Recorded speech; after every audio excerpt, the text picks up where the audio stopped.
Welcome to GS logical.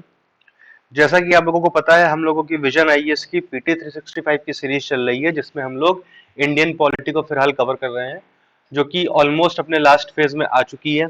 ठीक है। कल तक हम लोगों ने इसके पहले वाली न्यूज को 6.2 तक का कवर कर लिया था। आज हम लोग बढ़ेंगे सिनेमेटोग्राफ अमेंडमेंट एक्ट 2023 के साथ। ठीक है। तो ये जैसा कि नाम से पता चल रहा है, कहीं ना कहीं सिनेमा से रिलेटेड है। जो भी आपके फिल्म्स वगैरह आती हैं, तो उनको जो सर्टिफिकेशन वगैरह मिलता है या उससे रिलेटेड जो भी रूल्स एंड रेगुलेशंस होते हैं, उससे एसोसिएटेड ये आपका एक्ट है। अच्छा, मैं एक बार और बता दूं, ये जो आपका आज का वीडियो है, ये आपका बहुत ही ज्यादा इंपॉर्टेंट है। अगर सबसे ज्यादा क्वेश्चन फ्रेम होने के चांसेस कहीं से हैं, तो ये 6th चैप्टर से हैं और 7th चैप्टर से हैं। मतलब 6 से तो बहुत ही ज्यादा है, क्योंकि इसमें रिसेंटली जो नए एक्ट्स आए हैं, है ना, या अमेंडमेंट्स हुए हैं, उनके ऊपर बताया गया डिटेल में। और जो नए अमेंडमेंट्स होते हैं, उनके ऊपर बहुत डिटेल्ड में, बहुत डीप जाकर के क्वेश्चंस पूछे जाते हैं। तो यहाँ पे कुछ चीजें हैं, कुछ चीजें जो नहीं है वो मैं आपको अलग से बता दूंगा आने वाली न्यूज़ेस में। तो आज के वीडियो को बहुत ध्यान से देखना है, और हो सके तो इसके मतलब इस पे स्ट्रॉन्ग होल्ड करने के लिए इसको 2 बार भी आप देख सकते हैं इस आज वाले वीडियो को। बाकी वीडियोस को मैं जनरली रिकमेंड नहीं करता हूँ, क्योंकि एक बार वीडियो देखने के बाद आप पीडीएफ को भी रीड करोगे तो आपका काम हो जाएगा, you will be sorted. But आज के जो न्यूज है वो बहुत ही इंपॉर्टेंट है। खैर, तो ये जो आपका अमेंडमेंट एक्ट है, इसने 1952 के एक्ट को अमेंड किया है। ठीक है। The act provides for establishing the central board of film certification for certifying films और एग्जीबिशन। द बोर्ड में also reviews the exhibition of the films. तो ये जो भी आपकी फिल्म वगैरह बनती है, तो वो कहाँ पर जाती है सर्टिफिकेशन के लिए? Central board of film certification के पास। तो उसी के बारे में यहाँ पे बताया गया है। तो पहले तो हम देख लेते हैं सीबीएफसी के बारे में कुछ इन्फॉर्मेशन दी हुई है। भाई, ये आपकी 1952 वाले एक्ट के अंडर में बनाई गई है। Ministry of information and broadcasting के अंडर में आती है। मतलब बहुत ही कॉमन सी बात है। अब इस एक्ट के तहत सर्टिफिकेशन रूल्स आए थे आपके 1983 में। ईयर आपको याद रखना है कि सर्टिफिकेशन रूल्स कब आए हैं? 1983 में आए हैं। ठीक है। Consists of non official members and a chairman, all of whom are appointed by the central government. तो भैया, जो भी यहाँ पे अपॉइंटमेंट होता है नॉन ऑफिशियल मेंबर्स का और चेयरमैन का, वो कौन करता है? वो हमारी सेंट्रल गवर्नमेंट करती है। बाकी इनके 9 रीजनल ऑफिसर्स हैं, वो कहाँ कहाँ पे, ये आपके लिए जानना जरूरी नहीं है। ठीक है। अब आते हैं भाई कि जो अमेंडमेंट एक्ट आया है, इसमें क्या क्या इंपॉर्टेंट चीजें करी गई हैं। पहली बात तो है age based certification. Act introduces 3 age based certifications under UA category. ठीक है। यूए कैटेगरी में आपके 3 वो कर दिए गए हैं, आपके एक तरीके से सर्टिफिकेशन के क्लासिफिकेशन कर दिए गए हैं, है ना। जैसे कि आपका एक 7+ हो गया, यानी कि कोई ऐसा कंटेंट जो 7 साल के ऊपर का कोई भी इंसान है वो देख सकता है। ठीक है। फिर 13+, यानी कि 13 के ऊपर का कोई भी इंसान है वो देख सकता है, 13 के नीचे के लोग उस कंटेंट को नहीं देख सकते, उस फिल्म को नहीं देख सकते हैं। और फिर आ गया आपका 16+, फाइनली, कि भाई जो 16 के ऊपर है वही देख सकता है, 16 के नीचे वाला नहीं देख सकता है। ठीक है। अब यहाँ पे देखिए, यहाँ पे कुछ कैटेगरी और ऑडियंस सर्टिफाइड दिया हुआ है। यू का मतलब आप सबको पता है, यूनिवर्सल एंड विदाउट रिस्ट्रिक्शन। भाई, जिस भी फिल्म के आगे यू लगा हुआ है, उसको कोई भी इंसान बिना किसी रिस्ट्रिक्शन के देख सकता है, इरिस्पेक्टिव ऑफ हिज और हर एज। ठीक है। फिर यूए का मतलब क्या होता है? Without restriction but subject to guidance of parents और गार्जियंस। ठीक है। भाई, यहाँ पे विदाउट रिस्ट्रिक्शन है, देगा कोई भी सकता है यूए को, लेकिन यहाँ पे जो आपके पेरेंट्स है या गार्जियंस है, उनकी गाइडेंस के अंडर में रहते हुए आप देखोगे, है ना। ये चीज है यहाँ पे। तो यही जो यूए कैटेगरी है, इसी को 3 पार्ट्स पे डिवाइड कर दिया गया है, 7+, 13+ और 16+।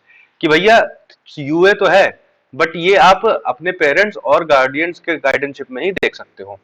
बात क्लियर हो गई। फिर ए का मतलब होता है ओनली फॉर अडल्ट, जो कि आपको पता है 18+, और एस का मतलब होता है only to members of any profession और क्लास ऑफ पर्सन। ये एक स्पेशल सर्टिफिकेशन है, यानी कि कुछ ही लोग, पर्टिकुलर ग्रुप ऑफ मेंबर्स के लिए या कुछ ही प्रोफेशन के लोगों के लिए रिकमेंड किया जाता है एस वाला। ये आपको बहुत ही रेयर देखने को मिलता होगा किसी भी फिल्म में। जनरली ये सारी चीजें आपको देखने को मिलती हैं। ठीक है। These age based markers are meant for parents और guardians to consider whether their children should view such a film. ये देखिए, यहाँ पे भी वही बात लिखी हुई है। और मेन बात ये है कि दीज आर ओनली रिकमेंडेटरी। अब भाई, ये सब चीजें तो बेसिक है, कोई भी पढ़ लेगा, कोई भी समझ जाएगा, कोई भी याद रख लेगा, 7+, 13+, 16+। लेकिन यूपीएससी जहां पे आपको फंसाएगा, वो लिख देगा this this classification is mandatory, है ना। तो वहां पे आपको फंसना नहीं है, मैंडेटरी नहीं है, रिकमेंडेटरी है ये सिर्फ। ठीक है। ये सिर्फ रिकमेंडेटरी आपका एक क्लासिफिकेशन है। अगली बात, फिल्म्स विद ए और S certificate will require a separate certificate for exhibition on television or any other media prescribed by the central government। भैया जिनके पास ए और एस सर्टिफिकेट है उनको एक रिक्वायरमेंट होगी सेपरेट सर्टिफिकेट की, अगर उनको वो चीज टेलीविजन पे दिखानी है या फिर जो है किसी और मीडिया पे दिखानी है जैसा कि सेंट्रल गवर्नमेंट प्रिस्क्राइब करेगी। भाई ये तो बहुत कॉमन सी चीज है ना, आपने कभी भी अडल्ट फिल्म टेलीविजन पे नहीं देखी होंगी, जनरली हॉल में रिलीज होती हैं और फिर वहां पे एक एज बेस्ड बार लगा दिया जाता है कि भाई आप अगर इस एज के ऊपर हो तभी आपको अंदर जाने को मिलेगा। लेकिन उन्हीं फिल्म्स को अगर आपको टेलीविजन पे या और किसी प्लेटफॉर्म पे दिखाना है तो उसके लिए आपको एक सेपरेट सर्टिफिकेट चाहिए होगा। और ये सारी चीजें आपकी कहीं ना कहीं सेंट्रल गवर्नमेंट के अंडर में गवर्न होंगी। अगला क्या, सर्टिफिकेट्स वैलिडिटी। अच्छा अब यहाँ पे एक बहुत इंपॉर्टेंट चेंज आया है, certificates will be perpetually valid as oppose to the present validity of 10 years. भाई आज की डेट में अभी तक का क्या रूल था इस एक्ट के आने से पहले कि कोई भी सर्टिफिकेट अगर आपकी फिल्म को दिया गया है तो उसकी मान्यता बस 10 साल तक होती थी। अच्छा ऐसा क्यों था, क्योंकि ऐसा माना जाता है कि सोसाइटी धीरे धीरे इवॉल्व हो रही है, चेंज हो रही है, तो हो सकता है जो कंटेंट आज के 10 साल पहले सिर्फ अडल्ट के लिए था हो सकता है आज वो 16 प्लस के लिए भी आप मतलब उसको रिकमेंड कर सकते हो। फॉर एग्जाम्पल ये चीज, इस बात को ध्यान में रखते हुए ये 10 साल वाला क्राइटेरिया रखा गया था कि 10-10 साल पे आपको सर्टिफिकेट की वैलिडिटी को चेक कराना रहेगा। बट आज की डेट में क्या कह दिया गया है कि आपको जो सर्टिफिकेट इशू हो गया है वो परपेचुअली वैलिड रहेगा, यानी कि वो हमेशा हमेशा के लिए वो वही सर्टिफिकेट वैलिड रहेगा। ठीक है, आपको हर 10 साल में रिन्यू नहीं कराना पड़ेगा या उसकी वैलिडिटी एक्सपायर नहीं होगी 10 साल बाद। फिर यहाँ पे एक बहुत ही ज्यादा इंपॉर्टेंट पॉइंट है, very very important point, revisional powers of central government. अब यहाँ पे सेक्शन 6(1) जो था इस एक्ट का, उस एक्ट में क्या बोला गया था कि जो सेंट्रल गवर्नमेंट है उसके पास पावर है, उसके पास क्या पावर है कि सीबीएफसी के भाई रोल क्या है, सीबीएफसी का रोल है कि वो फिल्म को सर्टिफिकेशन देगा, लेकिन सेंट्रल गवर्नमेंट के पास ये पावर है कि सीबीएफसी के द्वारा दिया गया सर्टिफिकेट को वो रिवाइज कर सकता है, उसको चेंज कर सकता है, उसको कैंसिल कर सकता है ना। यानी कि सीबीएफसी के दिए गए सर्टिफिकेट को वो ओवरराइड कर सकता है। कौन ओवरराइड कर सकता है, हमारी सेंट्रल गवर्नमेंट, केंद्र सरकार। ये पावर 6(1) में दी गई थी सेक्शन में इस एक्ट के। तो भैया एक सुप्रीम कोर्ट में केस हुआ है ना, Union of India versus KM Shankarappa case, 2000 में केस हुआ। इसमें सुप्रीम कोर्ट ने कहा कि ये कहीं ना कहीं freedom of speech and expression का वायलेशन है। भाई पहले तो आपने एक बॉडी बनाई जो सर्टिफिकेट देगी, अब आप उस बॉडी को के ऊपर भी डाउट कर रहे हो कि क्या उसने जो सर्टिफिकेशन दिया है वो सही है कि नहीं है, तो आप खुद से उसको रिवाइज कर दे रहे हो। तो कहीं ना कहीं सुप्रीम कोर्ट ने मना किया कि ये सेक्शन नहीं होना चाहिए, तो इस सेक्शन को रिपील कर दिया गया इस अमेंडमेंट एक्ट के थ्रू। ठीक है, बहुत ही इंपॉर्टेंट बात है। यहाँ पे जो लैंग्वेज लिखी हुई है बहुत ज्यादा कंफ्यूजिंग लैंग्वेज है, बट जो मैंने आपको बात बताई वो आपको ध्यान रखना है कि पहले सेक्शन 6(1) था जो कि रिविजनल पावर देता था सेंट्रल गवर्नमेंट को। सुप्रीम कोर्ट ने केएम शंकरप्पा केस में कहा कि ये सेक्शन नहीं होना चाहिए और अभी 2023 के अमेंडमेंट एक्ट में इसको हटा दिया गया है। ठीक है, makes film piracy a punishable offence. The act, film piracy मतलब वही है कि फिल्म की एक जो है डुप्लीकेट कॉपी बना करके हॉल में रिकॉर्ड करके सेल कर देना, फेक सीडीज बना करके, या आजकल तो सीडी के जमाने चले गए, आजकल तो टेलीग्राम ग्रुप्स पे या फिर अलग अलग जगहों पे फिल्म सर्कुलेट हो जाती है रिलीज होने के पहले ही। ठीक है, या हॉल में लगी हुई है और पैरेलली सर्कुलेट भी हो रही है, तो कहीं ना कहीं नुकसान होता है। The act prohibits the unauthorized recording and unauthorized exhibition of films and makes it a punishable offense under the provision of Copyright Act 1957। तो ये जो पनिशमेंट दी जाएगी आपको अगर आपने पायरेसी की है तो वो इस एक्ट के अंदर में नहीं दी जाएगी, वो दी जाएगी कॉपीराइट एक्ट ऑफ 1957 के अंदर में। देखिए ये सब माइन्यूट पॉइंट है और यूपीएससी में जिस तरीके से कंपटीशन बढ़ा है ना, यूट्यूब पर जिस तरीके से चीजें आपको अवेलेबल हुई है ना, इसी वजह से कंपटीशन बढ़ा है, तो यूपीएससी बहुत अब डीप जाने लग गया है और बहुत ही एक डाइवर्स उसने एक रेंज पकड़ ली है अपनी। तो आपको ये सब चीजें भी एकदम बिल्कुल अच्छे से अपने टिप्स पे लेकर के चलना है।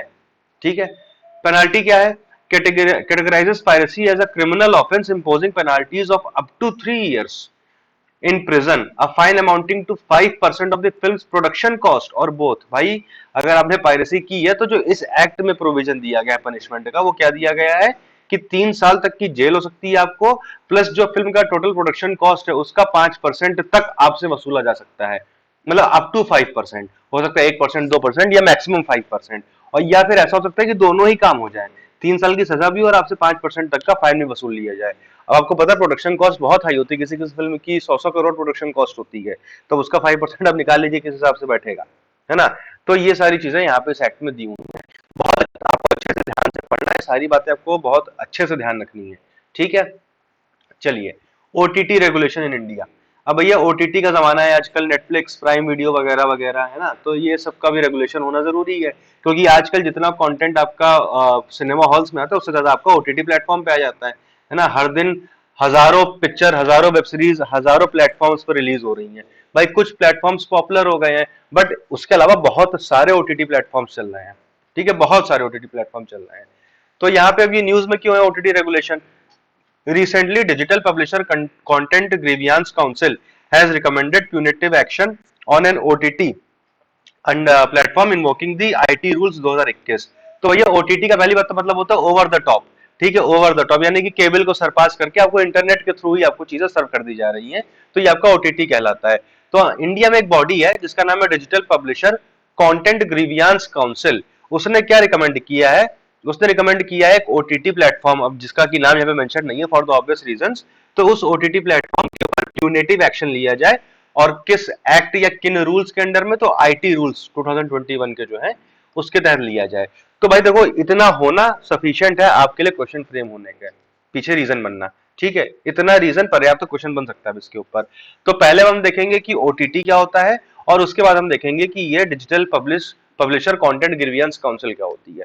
तो भैया ओटीटी आपको पता है, it offers viewers access to movies, TV shows and other media directly through the internet bypassing cable और सैटेलाइट सिस्टम। ठीक है, self understood. In India's regulatory parlance OTT platforms are called publishers of online curated content.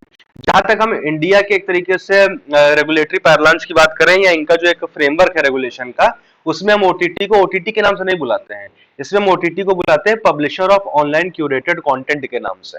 ठीक है, तो जहां पे भी आपको कहीं भी दिख जाए पेपर के अंदर publisher of online curated content, तो वहां पे भी देखिए यूपीएससी यही दिमाग लगाएगा, क्योंकि ओटीटी तो हर कोई जान रहा है। But publisher of online curated content, ये जहां पे भी आपको दिख जाए एग्जाम में, पेपर में, आप तुरंत इसको लिंक करेंगे कि अच्छा ओटीटी प्लेटफॉर्म्स की बात हो रही है। ठीक है, बात यहाँ पे क्लियर हो गई। अब यहाँ पे देखते हैं current mechanism for OTT regulation in India. भैया क्या मैकेनिज्म है, ओटीटी कैसे रेगुलेट होते हैं हमारे यहाँ? ठीक है, ओटीटी के रेगुलेशन के लिए क्या एक तरीके से मैकेनिज्म हमारे देश में? तो कुछ एग्जिस्टिंग लॉज है, जैसे कि आईटी एक्ट हो गया 2000 का, इंडियन पीनल कोड हो गई, जिसको अब रिप्लेस कर दिया है किसने? हम लोग अगली न्यूज में शायद देखेंगे, बीएनएस, भारतीय न्याय संहिता ने।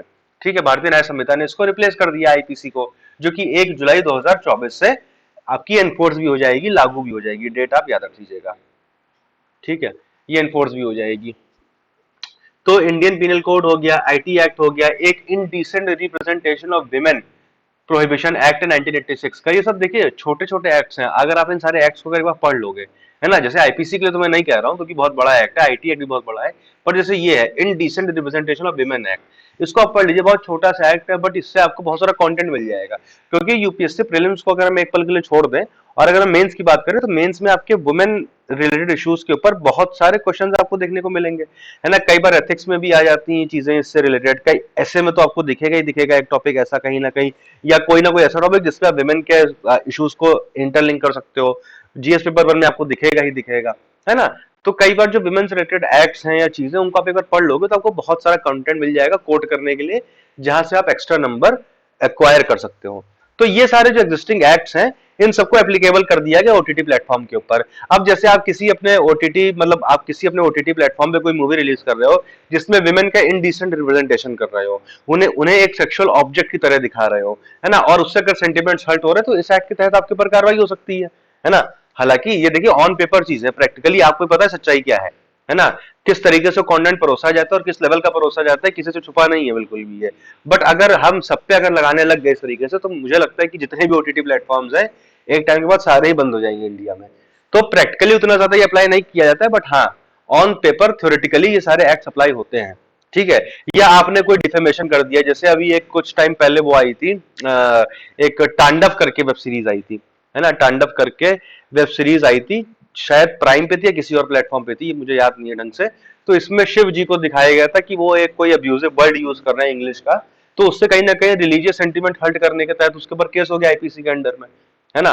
तो ये सारी चीजें इस तरीके से जो है ये एक्ट्स अप्लाई होते हैं। या आपने मान लीजिए कोई ऐसी सीरीज बनाई या आपने कोई ऐसी मूवी बनाई जिसमें आपने प्राइम मिनिस्टर के अगेंस्ट कुछ बोल दिया जो कि फैक्चुअली करेक्ट नहीं है, तो हो सकता है गवर्नमेंट आपके ऊपर डिफेमेशन केस फाइल कर दे आपके प्लेटफॉर्म के ऊपर कि आप प्राइम मिनिस्टर को डिफेम कर रहे हो, या फॉर दैट पर्पस किसी भी इंसान को डिफेम कर रहे हो, वो आपके ऊपर केस कर सकता है अंडर दी आईपीसी या फिर बीएनएस इन प्रेजेंट सिनेरियो। तो ये सारी चीजें हैं आपकी जो ऑलरेडी एग्जिस्टिंग आपके वो हैं लॉज हैं, उनको अप्लाई किया गया है ओटीटीज के ऊपर।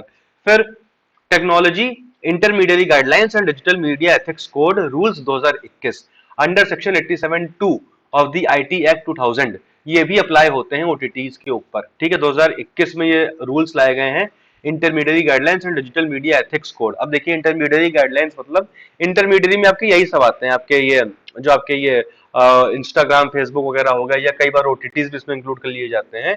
और डिजिटल मीडिया के एथिक्स क्या होंगे, ये सारी चीजें इस रूल में बताई गई हैं। अब इसके की प्रोविजंस क्या है यहाँ पे देख लेते हैं। अब देखिए यहाँ पे फिर से वो क्लासिफिकेशन वाली बात आ रही है। तो ऊपर जो क्लासिफिकेशन था वो फिल्म का क्लासिफिकेशन था अंडर द सीबीएफसी या फिर सिनेमेटोग्राफ अमेंडमेंट एक्ट। अब जो ये आपका क्लासिफिकेशन है, ये 2021 में जो टेक्नोलॉजी रूल्स आए थे आईटी एक्ट के अंदर में, उसमें ये क्लासिफिकेशन दिया गया है और ये सेल्फ क्लासिफिकेशन होगा। खैर आगे देखेंगे। Rules gave the Ministry of Information and Broadcasting the task of regulating content on OTT platforms and online platforms. तो ये जो भी आपका कंटेंट इसको रेगुलेट करने की पावर किसके पास है? Ministry of information and broadcasting के पास है। अब यहाँ पे बोला गया कि ओटीटी प्लेटफॉर्म्स को अपने कंटेंट को खुद से सेल्फ क्लासिफाई करना चाहिए। किन कैटेगरीज में? इन 5 कैटेगरीज में जो कि एज बेस्ड है। पहला हो गया यूनिवर्सल भाई, बट ऑब्वियसली कि हर कोई देख सकता है। दूसरा वही हो गया universal but under the guidance 7+। फिर अंडर द गाइडेंस वाला 13+, 16+ और अडल्ट। मतलब आप अडल्ट, यहाँ पे आप देखिए तो कोई बहुत ज्यादा डिफरेंस नहीं है फिल्म वाले में और यहाँ वाले में। डिफरेंस क्या है? बस एक स्पेशल वाला जो सर्टिफिकेट होता है वो यहाँ पे नहीं दिया हुआ है। ठीक है, फिर क्या बोला गया इन रूल्स में? इन रूल्स में बोला गया कि parental locks platforms would be required to implement parental locks for content classified as UA 13+ or higher and reliable age verification mechanism for content classified as adult। तो यहाँ पे बोल रहे हैं कि जो भी UA 13+ या उससे ज्यादा हायर वाला कंटेंट है तो उसके ऊपर पेरेंटल लॉक लगाइए, और जो अडल्ट कंटेंट है उसको एक्सेस के लिए, उसको एक्सेस देने के लिए आप एक मतलब रिलायबल एज बेस्ड वेरिफिकेशन लगाइए। ठीक है, जैसे आपने कभी देखा हो तो क्या होता है, कोई भी आपने अगर ऐसी साइट या ऐसा कोई आपने प्लेटफॉर्म खोला जहां पे अडल्ट कंटेंट पड़ा हुआ है, तो वहां पे आपसे सिंपल मैकेनिज्म क्या करेगा? Are you 18+? बस आपसे यस या नो पूछेगा। तो क्या आपको लगता है कि एक रिलायबल ये मैकेनिज्म है? बिल्कुल नहीं है, क्योंकि इतनी बेसिक इंग्लिश तो मेरे ख्याल से आज की डेट में जो प्रेजेंट सिनेरियो एजुकेशन का हमारी 5, 6, 7 साल के बच्चे को भी आती होगी कि ये 18+ का मतलब क्या होता है ना, या इसको हम कैसे पढ़ेंगे। तो ये एक एज बेस्ड रिलायबल मैकेनिज्म नहीं है आपकी एज को वेरीफाई करने के लिए। तो यहाँ पे इस रूल्स में, इन रूल्स में क्या बोला गया कि एक रिलायबल मैकेनिज्म होना चाहिए जिससे हम किसी भी इंसान की एज को वेरीफाई कर सके। खैर, यहाँ पे जो सबसे इंपॉर्टेंट बात है वो है को रेगुलेशन अप्रोच, यानी कि पूरी तरीके से ओटीटीज को जो है गवर्नमेंट ने अपने दायरे में नहीं लिया। यहाँ पे कहा है कि कुछ हम करेंगे, कुछ आप कर लीजिए अपने हिसाब से। वही बात है, India's approach to OTT regulation can be termed as a light touch co regulation model. अब इसके ऊपर आपका मेंस में बहुत अच्छा क्वेश्चन बन सकता है, बहुत अच्छा क्वेश्चन बन सकता है यही स्टेटमेंट उठा करके। India's approach to OTT regulation can be termed as light touch co regulation model, please elaborate या क्रिटिकली एनालाइज, है ना। तो फिर आपको ये सारे प्रोविजन आपको समय पता होने चाहिए कि भैया क्या प्रोविजन है, कहाँ पे जो है सेल्फ रेगुलेशन आ रहा है, कहाँ पे गवर्नमेंट रेगुलेट कर रही है, तो वो सारी चीजें हैं। तो इसमें क्या है को रेगुलेशन मॉडल में, where there is a self regulation at the industry level and final oversight mechanism at the ministry level. तो भैया जो प्लेटफॉर्म्स है वो खुद को सेल्फ रेगुलेट करेंगे और बस ऊपर ऊपर से एक ओवरसाइट मैकेनिज्म डेवलप किया जाएगा कि हम देख लेंगे कि भैया हमने जो जो बातें बोली तो उसका पालन हो रहा है ना, हाँ बस ठीक है हो रहा है, चलो कोई बात नहीं। ये सारी बातें यहाँ पे हैं। बाकी एक बार इस न्यूज में छोटा सा टॉपिक ये बचा हुआ, इसको भी देख लेते हैं। Digital publisher content grievance council set up under the aegis of Internet and Mobile Association of India IAMAI in 2021। very important कि 2021 में ये DPCGC बनी थी और किसके अंडर में बनी थी? IAMAI के अंडर में। ठीक है, internet and mobile association of India के अंडर में बॉडी बनाई गई है। रजिस्टर किसने किया है? मिनिस्ट्री ऑफ आईबी ने, इंफॉर्मेशन एंड ब्रॉडकास्टिंग ने। मैंडेट क्या दिया गया है इसको? It is an officially recognised independent self regulatory body for online curated content providers. कुल मिलाकर के ओटीटीज को एक तरीके से सेल्फ रेगुलेट करने के लिए एक ये बॉडी बनाई गई है जिसको हम बोलते हैं digital publisher content grievance council. बस बाकी इसमें आपका कुछ देखने वाला नहीं है, बस नाम से आपको पता चली रहा है कि ग्रीवियंस को रिड्यूसल करने का काम करती है और इसको आईटी रूल्स को फॉलो करना होता है। वही सारी बातें यहाँ पे लिखी हुई हैं, आप एक बार इसको रीड कर सकते हो बिना किसी झिझक के, उसके बाद आप आगे बढ़ सकते हो। अब बहुत ही भाई एक इंपॉर्टेंट न्यूज आ गई है जिसको हम बोलते हैं digital personal data protection act of 2023। Just a second. तो भैया 2018 अभी असल में हुआ क्या है कि ये digital personal data protection bill को असेंट दे दिया प्रेसिडेंट ने, तो अब ये एक नया एक्ट बन गया है। ठीक है, अब इस एक्ट का बैकग्राउंड क्या है? In 2018 supreme court recognised privacy as a fundamental right. भाई ये तो हर किसी ने पढ़ा है। ठीक है, एक आपका एक आपका वो हुआ था case, पुट्टा Swami versus union of India का केस हुआ था, है ना, जिसमें सुप्रीम कोर्ट ने बोल दिया था, कि ये जो है राइट टू प्राइवेसी आपका फंडामेंटल राइट है। ठीक है, राइट टू प्राइवेसी आपका फंडामेंटल राइट है, ये बोल दिया गया। अब उसके बाद क्या हुआ इस पे? Following this the justice Shri Krishna committee propose the initial draft of the personal data protection bill in 2018। अब इसके बाद एक जस्टिस श्री कृष्णा कमेटी बनाई गई जिसने प्रपोज किया था ये ड्राफ्ट। ठीक है, जिसने ड्राफ्ट प्रपोज किया पर्सनल डेटा प्रोटेक्शन बिल का।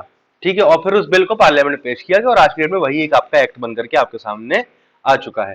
ठीक है, अब इस एक्ट का पर्पस क्या है?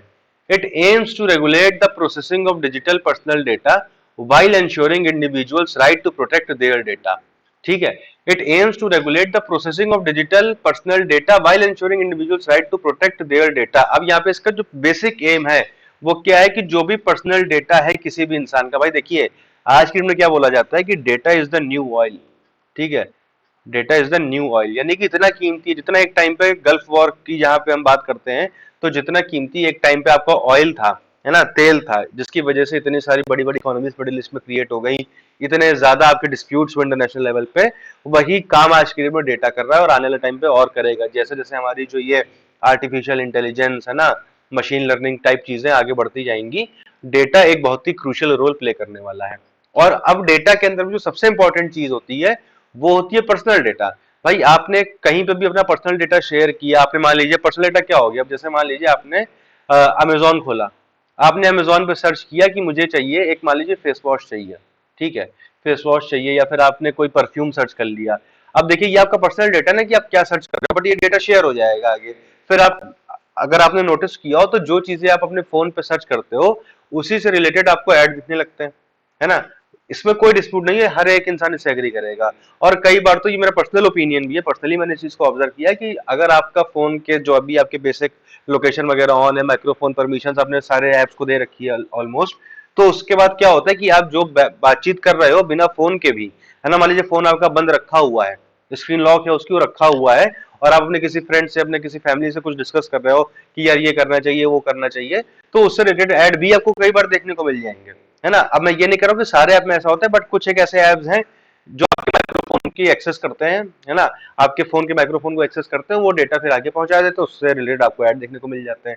तो कहीं ना कहीं, या फिर आपका जो पर्सनल डेटा, आपने अकाउंट डिटेल कहीं कहीं पे डाल रखी है ना, आपने अपना मतलब जो भी आपके पासवर्ड्स वगैरह है वो कहीं सेव कर रखे, तो ये सब आपका पर्सनल डेटा होगा कहीं किसी ना किसी तरीके से देखा जाए तो इस एक्ट का पर्पस क्या है कि जो डिजिटल पर्सनल डेटा है भाई उसको प्रोसेस करके उसको रेगुलेट करना, और जो इंडिविजुअल्स हैं उनके right to protect their data की रखवाली करना। भाई हर एक इंसान को ये राइट है कि उसका पर्सनल डेटा सुरक्षित रहे, कहीं और ना पहुंचे। It protects digital personal data by providing the obligation of data fiduciaries. अब ये डेटा फिड्यूशरीज कौन है? That is persons, companies and government entities who process data for data processing, that is collection, storage और any other operation on personal data. मतलब कुल मिलाकर के, जैसे मान लीजिए आपने अमेजोन पे अपनी कार्ड की डिटेल डाल रखी है पेमेंट के लिए, आपने अपने यूपीआई डिटेल डाल रखी है, तो यहाँ पे आपका अमेजोन हो गया डेटा फिड्यूशरी जिसके पास आपका डेटा है। ठीक है, फिर तो इनको मतलब इनके ऊपर कुछ ऑब्लिगेशंस लगा दी गई इस एक्ट में ताकि आपका पर्सनल डेटा इंश्योर रहे, उसकी प्रोटेक्शन इंश्योर रहे। अगला कैसे इंश्योर किया गया है? The rights and duties of the data principles. अब जिसका डेटा है यानी कि आपका, जिसने डिटेल्स डाल रखी है, that is the person to whom the data relates, उसको हम डेटा प्रिंसिपल बोलेंगे। डेटा फ्यूडिशरी, जिसके पास डेटा है, जो डेटा को प्रोसेस कर रहा है, वो डेटा फ्यूडिशरी हो गया। और डेटा प्रिंसिपल कौन हो गया? जिसका खुद का डेटा है। ठीक है, फिर तीसरी चीज क्या दी गई है? Financial penalties for the breach. अब भाई ये तीन चीजें दे करके भाई डेटा फिड्यूशरी की ऑब्लिगेशन, डेटा प्रिंसिपल के राइट और ड्यूटीज, और ब्रीच करने पे क्या पेनाल्टीज लगेंगी, है ना, ये तीनों चीजें दे करके आपके पर्सनल डेटा को प्रोटेक्ट करने की जिम्मेदारी उठाई है सरकार ने। ठीक है, अब देखते हैं इस एक्ट के प्रोविजंस को। Applicability, processing of digital personal data within India in digital form और in non digital form and digitize subsequently. भाई processing of digital personal data within India कैसे होगा? या तो डिजिटल फॉर्म में होगा, है ना, या तो डिजिटल फॉर्म में होगा, या फिर पहले पेपर में या मैन्युअली स्टोर किया गया, बाद में उसको डिजिटलाइज किया गया है। तो आप ये मत सोचिए कि जो आपने सीधे सीधे डिजिटली डेटा दिया उसी की बात हो रही है। मान लीजिए आपने कोई बैंक का फॉर्म भरा, है ना, बैंक का फॉर्म इन द सेंस आपने बैंक में किसी सर्विस लेने के लिए बैंक की एक फॉर्म भरा। अब बैंक ने वो डेटा क्या किया, बैंक ने वो डेटा आपका डिजिटली अपलोड कर दिया, या फिर आप किसी ने टेलीकॉम, आपने किसी टेलीकॉम कंपनी से कोई सर्विस ली, आपने डिजिटली कोई डेटा नहीं दिया उनको, बट आपने उनका एक फॉर्म भरा, ठीक है, उस फॉर्म में जितनी आपने डेटा एंटर किया वो सारा डेटा उन्होंने डिजिटली रिकॉर्ड कर लिया। तो ये एक्ट उस डेटा पे भी अप्लाई होगा जो पहले मैनुअल था, नॉन डिजिटल फॉर्म में था, लेकिन बाद में उसको डिजिटाइज कर दिया गया है। तो अब ये मत सोचिए कि जो ऑलरेडी डिजिटल डेटा खाली उसी पे अप्लाई होना है ये, ठीक है। तो ये वहां पे अप्लाई होगा। फिर processing of personal data outside India if it is for offering goods और सर्विसेज इन इंडिया। तो भैया इंडिया में तो जैसा भी डेटा है उस पर तो अप्लाई होगा ही होगा, लेकिन कोई ऐसा पर्सनल डेटा जो कि इंडिया के बाहर प्रोसेस हो रहा है ना, लेकिन उसको यूज किया जा रहा है इंडिया में गुड्स से सर्विसेज ऑफर करने के लिए, तो उस पर भी ये अप्लाई होगा ये एक्ट। ये एक्ट अप्लाई कहां नहीं होगा, personal data process for any personal purpose. Just a second, आपने कोई भी अपना पर्सनल डेटा पर्सनल पर्पस के लिए प्रोसेस किया है तो वहां पे ये अप्लाई नहीं होगा। भाई देखिए पर्पस टोटली ये है डेटा सर्विस एक्ट का, इसका डिजिटल मतलब डेटा प्रोटेक्शन एक्ट का, कि आपको जो भी गुड्स एंड सर्विस दी जा रही हैं, है ना, गुड्स एंड सर्विस दी जा रही हैं, तो उसके लिए कंपनीज हैं कुछ। अब कुछ कंपनीज डेटा को एक्सेस करके गुड्स एंड सर्विस प्रोवाइड कर रही हैं और कुछ कंपनीज के पास डेटा का एक्सेस नहीं है, तो यहाँ पे लेवल प्लेइंग फील्ड नहीं है पहली बात तो यानी कि आपका डेटा एक कंपनी मिसयूज कर रही है, फिर आपके और आपके साथ फिशिंग करने के लिए भी आपका डेटा मिसयूज हो सकता है। तो उन सब चीजों से आपको बचाना पर्पज है इसका, ठीक है। कोई ऐसा नहीं कि आपके डेटा को एकदम बिल्कुल एलिमिनेट ही कर दिया जाए। तो यहाँ पे पर्सनल डेटा अगर किसी आपने पर्सनल पर्पस के लिए प्रोसेस किया है तो वहां पे ये अप्लाई नहीं होगा। Personal data that is made और caused to be made publicly available by data principal to whom such personal data relates. अगर आपका पर्सनल डेटा है और आपने कहा कि इसको पब्लिक कर दो तो वहां पे भी अप्लाई नहीं होगा ये, ठीक है। आपने खुद ही कहा कि मेरा सारा डेटा जो पब्लिक कर दिया जाए, तो भाई ये तो आपका राइट है फिर, है ना। Any other person who is under legal obligation to make such personal data publicly available, या मान लीजिए आपने नहीं कहा लेकिन आपने जिसको डेटा दिया किसी टेलीकॉम कंपनी को, उस टेलीकॉम कंपनी को सुप्रीम कोर्ट ने किसी डिसीजन में कह दिया कि भैया मुकेश और सुरेश का डेटा पब्लिक करो, तो उस केस में भी उसको डेटा पब्लिक करना पड़ेगा और वहां पे डेटा प्रोटेक्शन एक्ट अप्लाई नहीं होगा, ठीक है। अगर कोई लीगली ऑब्लिगेटेड है करने के लिए डेटा को पब्लिकली अवेलेबल, या फिर किसी ने अपने खुद के राइट को एक्सरसाइज करते हुए कर दिया है, तो वहां पे एक्ट अप्लाई नहीं होता है, ठीक है। अब यहाँ पे बात करी गई है कंसेंट की। Personal data may be processed only for a lawful purpose after obtaining the consent of the data principal who shall have the right to withdraw consent at any time. भाई आपके डेटा को process करने पे रोक नहीं है, लेकिन वो डेटा आपके कंसेंट के बिना प्रोसेस करने पे रोक है। अगर आपका प्रॉपर कंसेंट लिया गया है तो आप डेटा प्रोसेस कर सकते हो, लेकिन इसका मतलब ये भी नहीं कि आपने डेटा एक बार प्रोसेस करने के लिए परमिशन दे दी, कंसेंट दे दिया, तो हमेशा होता ही रहेगा। आपको कभी भी लगे कि आपको अपना कंसेंट विड्रॉ करना है तो आप कंसेंट को विड्रॉ कर सकते हो कि भैया मैंने आज के 2 साल पहले आपको डेटा प्रोसेस करने का वो कंसेंट दिया था, मैं आज उसको विड्रॉ कर रहा हूँ, अब आप मेरा डेटा आप प्रोसेस नहीं करोगे एनी फर्दर, ठीक है। Consent will not be required for legitimate uses including the provision of benefits और services by the government medical emergency. अब ऐसा भी नहीं है कि हम सारे पर्पस के लिए ही आपसे कंसेंट लेंगे। अगर कोई हम लेजिटिमेट यूज करने जा रहे हैं, है ना, गवर्नमेंट किसी आपके डेटा को यूज कर रही है आपको कोई सर्विस देने के लिए, मेडिकल इमरजेंसी में कुछ हेल्प करने के लिए, तो वहां पे आपके कंसेंट की जरूरत नहीं है, ठीक है। आपके कंसेंट की जरूरत वहां पे बिल्कुल भी नहीं है। बात क्लियर हो गई, मतलब है सिंपल चीजें, लॉजिकली भी आप देखोगे तो सिर्फ चीजें आपकी अप्लाई हो रही हैं। भाई आप किसी प्राइवेट कंपनी को डेटा दे रहे हो, वो आपको एडवर्टीजमेंट करने के लिए आपके डेटा को यूज कर रहा है, तो उसको कंसेंट चाहिए आपका। लेकिन वही गवर्नमेंट अगर डेटा यूज कर वही अगर डेटा अगर गवर्नमेंट यूज कर रही है आपको कोई सर्विस प्रोवाइड करने के लिए, तो वहां पे उसको परमिशन की जरूरत नहीं है, और लॉजिकली ठीक बात भी है ये, ठीक है। ठीक है, फॉर अ चाइल्ड और a person with a disability consent will be provided by the parent और लीगल गार्डियन। ठीक है, तो ये तो कॉमन सेंस की बात है, आप चाहो तो इसको हाईलाइट कर लेना, बट ये कॉमन सेंस की बात है कि अगर कोई डिसेबल्ड है या कोई बच्चा है तो उसकी कंसेंट कौन देगा, उसका पेरेंट देगा या फिर उसका जो भी लीगल गार्डियन होगा, अगर पेरेंट नहीं है तो वो देगा। ठीक है, अब इसी एक्ट के अंडर क्या बनाया गया है, इसी एक्ट के अंडर बनाया गया है data protection board of India, DPBI, data protection board of India, DPBI provides for the establishment of DPBI by central government. ठीक है, अब भैया बना तो दिया गया बोर्ड, इस बोर्ड के फंक्शंस क्या होंगे, monitoring compliance and imposing penalties. भाई इसका काम क्या होगा, वो ये देखेगा कि जो कंपनीज हैं या जो भी इंस्टीट्यूट्स हैं, ऑर्गेनाइजेशंस हैं, क्या वो इस एक्ट से कंप्लाई कर रहे हैं, क्या कंप्लायंस प्रॉपर हो रही है, अगर हो रही है तो वेल एंड गुड, नहीं हो रही है तो आपके ऊपर क्या होगी, पेनाल्टी लगाई जाएगी। ठीक है, directing data fiduciaries to take necessary measures in event of a data breach.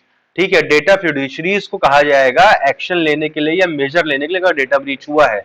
मान लीजिए अमेजोन के पास आपका बहुत सारा डेटा था और अमेजोन से वो डेटा लीक हो गया। अब जरूरी नहीं कि अमेजोन ने खुद से, मतलब अमेजोन की ऑफिशियल अथॉरिटीज ने किया हो सकता है किसी एम्प्लॉय ने आपका डेटा लीक कर दिया हो अमेजोन के। तो भैया ये डीपीबीआई क्या करेगा, अमेजोन को डायरेक्शन देगा कि भैया आगे मेजर लो, कुछ अपने एम्प्लॉय को एलिमिनेट करो या उसको हटाओ। एलिमिनेट इन द सेंस जिंदगी से नहीं, कंपनी से एलिमिनेट करो, या फिर उसके खिलाफ एक्शन लो, या फिर डेटा को कैसे रोकना है फर्दर लीक होने से उसके लिए आप मेजर्स लीजिए। तो ये सारा काम डीपीबीआई कर सकता है। Hearing grievances made by the affected person. अगर कोई अफेक्टेड पर्सन है वो ग्रीवियंस लेके कहां जाएगा, वो ग्रीवियंस लेके डीपीबीआई के पास जाएगा। Clear? Yes. Board members will be appointed for 2 years and will be eligible for reappointment. Simple सी बात है, 2 साल के लिए अपॉइंट होंगे और उनको रीअपॉइंट भी कर सकते हैं। सिंपल सी बात है, इसका मतलब ये नहीं है कि ये कॉमन सी बात है, ये बहुत ही आपके एक जेन्युइन टॉपिक है जहां से आपका पोटेंशियल क्वेश्चन दिखाई पड़ रहा है प्रीलिम्स में। ठीक है, तो आपको इसको लाइटली नहीं लेना है बिल्कुल भी। Appeals against it's decisions will lie with the telecom dispute settlement and appellate tribunal. अब भैया डीपीबीआई ने कोई डिसीजन दे दिया, आपको पसंद नहीं आया, तो आप कहां पे जाओगे? आप हाई कोर्ट सुप्रीम कोर्ट नहीं जाओगे, आप कहां जाओगे? टीडी सैट में जाओगे। टीडी सैट मतलब telecom dispute settlement appellate tribunal. Appellate यानी कि आप यहां जाके अपील कर सकते हो किसी भी डिसीजन के अगेंस्ट। ओके, ठीक है। अब यहाँ पे rights and duties of data, वाह कितनी लंबी लाइन खिंच गई। Rights and duties of data principals दी हुई है, क्या हो गया ये? Rights and duties of data principals दी हुई है। डेटा प्रिंसिपल यानी कि जिसका डेटा है। तो भैया एक बेसिक से राइट या बेसिक से इनके ड्यूटीज हैं, आप खुद ही देख लीजिए। ऑब्टेन इन्फॉर्मेशन अबाउट प्रोसेसिंग, है ना, इनके पास राइट है कि वो जानकारी मांग सकते हैं कि भैया हमारा डेटा कहाँ प्रोसेस कर रहे हो बताओ। Seek correction and eraser of personal data. आपने कोई डेटा दिया किसी को, अब आप उसको कुछ करेक्शन करना चाह रहे हो या उसको इरेज करना चाह रहे हो, वो भी राइट आपके पास है। अगर कोई ग्रीवियंस है तो उसके रिड्रेसल का राइट भी है। मैंने इसलिए इसको हाईलाइट नहीं किया क्योंकि सब कॉमन सेंस वाले पॉइंट्स हैं। And being a UPSC aspirant आपके पास इतना कॉमन सेंस तो होना ही चाहिए कि अगर एग्जाम में आपको ये सारी बातें दिख जाए तो बिना किसी प्रायर रीडिंग के आपको इस पर टिक तो कर ही देना है ना, क्योंकि it is not virtually possible कि आप सब कुछ जो है पढ़ करके चले जाओ जितना कुछ है। तो कहीं भी लॉजिकल गेसिंग या लॉजिकल रीजनिंग भी अपनी लगानी रहती है। फिर right to nominate a person to exercise rights in case of death और इनकैपेसिटी। भाई अब आप चले जाओगे इस दुनिया से, या हो सकता है आपको कुछ ऐसी मेडिकल इमरजेंसी हो जाए कि आप अपने पूरे होश हवास में जिंदगी में ना रहो, तो लेकिन आपका डेटा तो रहेगा। तो आप किसी भी पर्सन को नॉमिनेट कर सकते हो जो आपके डेथ के बाद या आपकी इनकैपेसिटी के बाद वो राइट्स एक्सरसाइज करेगा जो आपके पास है अभी डेटा को लेकर के। Data principals must not register a false और frivolous complaint and furnish any false particulars. भाई अब ये भी नहीं कि तुम झूठी मूठी कंप्लेन दायर कर रहे हो, है ना, परेशान करने के लिए कंपनियों को, ये मत करना, ये तुम्हारी ड्यूटी होती है। ठीक है, और कोई फॉल्स पर्टिकुलर कभी भरना भी मत कहीं फॉर्म में, है ना। कहीं तुम फॉर्म भर रहे हो, तुमसे पूछा गया सिंगल और मैरिड, तुम हो मैरिड बट लिख दिया सिंगल, तो ये फॉल्स इन्फॉर्मेशन हो गई, फॉल्स पर्टिकुलर्स हो गए, तो ये भी नहीं करने वाला होता है। Violation of duties will be punishable with a penalty of up to 10,000। तो खाली राइट्स ही राइट नहीं है डेटा प्रिंसिपल के, पेनल्टी भी। अगर कहीं भी आप फॉल्स इन्फॉर्मेशन दोगे, झूठी कंप्लेंट करोगे, तो 10,000 रुपए तक का जुर्माना आपके ऊपर लगाया जा सकता है। क्लियर? फिर वही सेम चीज आ गई, ऑब्लिगेशन ऑफ डेटा फिड्यूशरीज। भाई अब डेटा फिड्यूशरीज जो उनकी क्या ऑब्लिगेशन होंगी, सेल्फ अंडरस्टूड सी बात है। Ensure the accuracy and completeness of data, build reasonable security safeguards to prevent data breach. भाई अब 1 किलो डेटा रख के बैठे हुए हो, बट आपको कोई उसके लिए आपने कोई व्यवस्था नहीं की कि अगर वो कभी लीक हो गया तो हम क्या करेंगे। तो ऐसा नहीं है, आपको सेफगार्ड लगाने पड़ेंगे। Inform DPBI and affected person in event of a breach. अगर कोई ब्रीच हुआ है तो इन्फॉर्म करिए। Erase personal data as soon as the purpose have been met and retention is not necessary for legal purposes। भाई आपने personal data किसी purpose के लिए लिया था, वो पर्पस पूरा हो गया है और लीगली भी आप लायबल नहीं उस डेटा को रिटेन करने के लिए, तो आप उसको इरेज करिए, है ना, हटाइए, क्यों इकट्ठा करके बैठे हुए हैं। ये सारी चीजें हैं। अब यहाँ पे एक टर्म आया सिग्निफिकेंट डेटा फिड्यूशरीज। अब भाई central government may notify any data fiduciary as SDF यानी कि significant data fiduciary based on factors such as. अब भाई डेटा फिड्यूशरी तो बहुत सारे हैं, है ना, हजारों लाखों की संख्या में हो जाएंगे। कहाँ कहाँ पे कितना कितना डेटा है आपका, कहाँ कहाँ पे स्टोर है, लेकिन उनमें से कुछ सिग्निफिकेंट डेटा फिड्यूशरी होंगे। अब ये बताएगा कौन, ये सेंट्रल गवर्नमेंट बताएगी कि भैया कौन हमारे सिग्निफिकेंट डेटा फिड्यूशरी है, और कुछ फैक्टर्स को ध्यान में रखते हुए ये तमगा दिया जाएगा, जैसे कि volume and sensitivity of personal data processed. अब किसी डेटा फिड्यूशरी के पास 5 लोगों का डेटा है, किसी के पास 5 करोड़ का डेटा है, तो भैया इसमें सिग्निफिकेंट कौन है, ये 5 करोड़ वाला, है ना। तो volume and sensitivity of data, sensitivity मतलब किसी के पास आपका डेटा है कि आप मैरिड हो कि अनमैरिड हो, किसी के पास आपके यूपीआई का पासवर्ड का डेटा स्टोर है, या आपके अकाउंट का सीवीवी या फिर आपका कार्ड नंबर स्टोर्ड है, तो ज्यादा सेंसिटिव डेटा हुआ ना। तो ये सारी चीजें हैं। Risk to the rights of data principal, भाई कई बार ऐसा है कि किसी किसी डेटा को लेकर के बहुत रिस्क हो जाता है। जैसे आपका अगर कुछ डेटा कहीं पे स्टोर्ड है तो उस डेटा को लेकर के आपके ऊपर रिस्क है। जैसे कि फॉर एग्जांपल, एक छोटा सा एग्जांपल दे रहा हूं जो कि हो सकता है प्रैक्टिकली यहाँ पे एप्लीकेबल ना हो। जैसे आपकी बालाकोट स्ट्राइक हुई या सर्जिकल स्ट्राइक हम इंडिया ने की थी पाकिस्तान के ऊपर, तो कुछ उसमें आर्मी के ऑफिसर्स एम्प्लॉयड थे, है ना। अब उनका डेटा अगर हम पब्लिक कर दे कि कौन कौन से ऑफिसर्स थे, तो वो तो भाई सॉफ्ट टारगेट बन जाएंगे टेररिस्ट का आने वाले टाइम पे, कि अच्छा यही तो जो पाकिस्तान में आके मार के गए थे, चलो अब इनके घर को हम टारगेट करेंगे। तो इनकी आइडेंटिटी को छुपा करके रखा गया है अभी तक भी, है ना, ताकि इनको या फिर इनकी फैमिली को, इनके रिलेटिव्स के ऊपर कोई खतरा ना हो, है ना। तो ये चीज होती है अगर डेटा प्रिंसिपल के राइट्स को खतरा है ना। Risk to the rights of data, अब ये यहाँ पे प्रैक्टिकली एप्लीकेबल नहीं है ये एग्जांपल, बट मैं आपको एक समझाने के लिए दे रहा था, रेलेवेंट एनालॉजी दे रहा था, ठीक है। Potential impact on the sovereignty and integrity of India, भाई किसी डेटा फिड्यूशरी के पास वो डेटा है जो इंडिया की सोवरेनिटी एंड इंटीग्रिटी को इंपैक्ट कर सकता है, तब तो भैया वो सिग्निफिकेंट है ही है। या सिक्योरिटी ऑफ स्टेट को, या रिस्क टू इलेक्टोरल डेमोक्रेसी को, भाई किसी के पास ऐसा डेटा है कि अगर वो उसने उसका मिसयूज कर लिया तो इलेक्टोरल डेमोक्रेसी के लिए खतरा हो जाएगा, हो सकता है वो डिक्टेटरशिप की तरफ आगे बढ़ा दे देश को, या फिर पब्लिक ऑर्डर बिगाड़ सके। तो ऐसे सारे चीजों को जो है, ऐसे सारे डेटा रखने वालों को significant data fiduciary central government notify कर सकती है। SDF will have certain additional obligations, including appointing a data protection officer and an independent data auditor and undertaking impact assessment। भैया अब हम ये SDF का आपको टैग फ्री में नहीं दे रहे हैं, है ना। आपका बड़प्पन नहीं है कि आप SDF हैं, आपके ऊपर कुछ अतिरिक्त जिम्मेदारियां हैं। You have some additional responsibilities, जैसे कि आपको एक डेटा प्रोटेक्शन ऑफिसर अपने अपॉइंट करना है, एक इंडिपेंडेंट डेटा ऑडिटर अपॉइंट करना है, उसके अलावा आपको समय समय पे इम्पैक्ट असेसमेंट कराते रहना है। तो ये सारे काम आपको कराते रहने अगर आप एक SDF हो, ठीक है।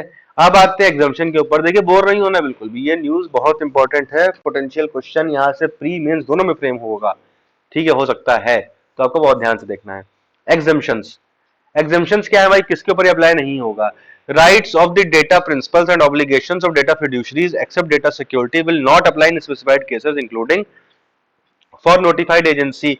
अब मान लीजिए कोई कल को कह दे कि जो रॉ का डेटा है या आईबी के पास डेटा है, इंटेलिजेंस के पास, ये सारा डेटा भी इसमें आ जाएगा, तो ऐसा नहीं है ना।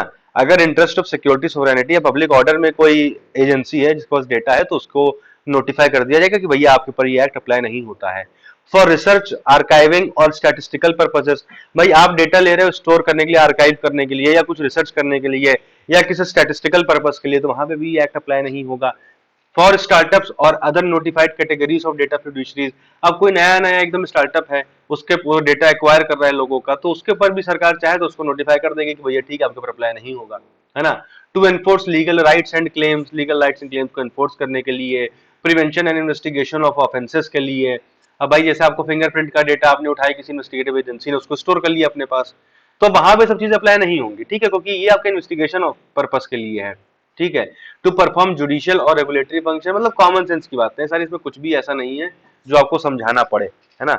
To process in India personal data of non resident under foreign contract, अब भाई कोई ऐसे नॉन रेजिडेंट है इंडिया के जिनका डेटा यहाँ पे है, वो फॉरेन कॉन्ट्रैक्ट का पार्ट है, तो उनके ऊपर भी अप्लाई नहीं होगा।